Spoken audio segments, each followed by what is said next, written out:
நாங்கள் கேட்போம். நாங்கள் என்னென்ன படிக்கணும், என்ன செய்யணும், எல்லா காரியத்துலேயும் எங்கள் அம்மா பார்த்து அவன் தான் ஆலோசனைகளை சொல்லுவான். வீட்டில் ஒரு ஆலமரம் மாதிரி அவங்க எல்லாம் கேட்டு செய்வாங்க. அவன் சொல்கிறது எல்லாமே ரஞ்சனா சொன்ன மாதிரி கரெக்டாக இருக்கும். ஆரம்பத்தில் எங்களுக்கெல்லாம் என்ன இப்படி பேசலாம், நெகட்டிவாக பேசலாம் அப்படின்லாம் யோசிச்சாலும் கடைசியில் அவன் சொல்கிறது எல்லாருக்கும் அது கரெக்டாக இருக்கும். கரெக்டாக செய்வான். எந்த காரியத்தை செய்தாலும் ரொம்ப பர்ஃபெக்டாக செய்வான்.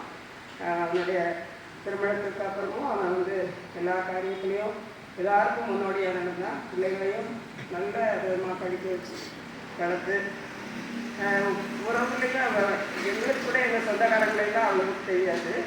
ஊரில் இருக்கிற எல்லா சொந்தக்காரங்களோட பேரும் அவன் சொல்லுவான். ரொம்ப ஆச்சரியமாக இருக்கும். அவ்வளோ மெமரி பவர் அவனுக்கு.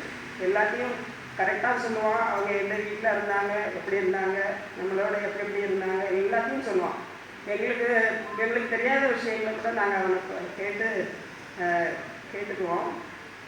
இப்போவும் நாங்கள் இவ்வளோ சீக்கிரம் எங்களை விட்டு போயிடுவோன்னு நினைக்கல. இந்த டயாலிசிஸ் மூலமாக இன்னும் கொஞ்சம் வருஷம் இருப்பான்னு நினச்சோம். ஆனால் கடவுளுடைய நாதி தீர்மானம் அதை நம்ம ஒன்றும் சொல்ல முடியாது. நாங்கள் முகமாக தரிசிப்போம் விசுவாசத்தை முடிக்கிறேன். நன்றி.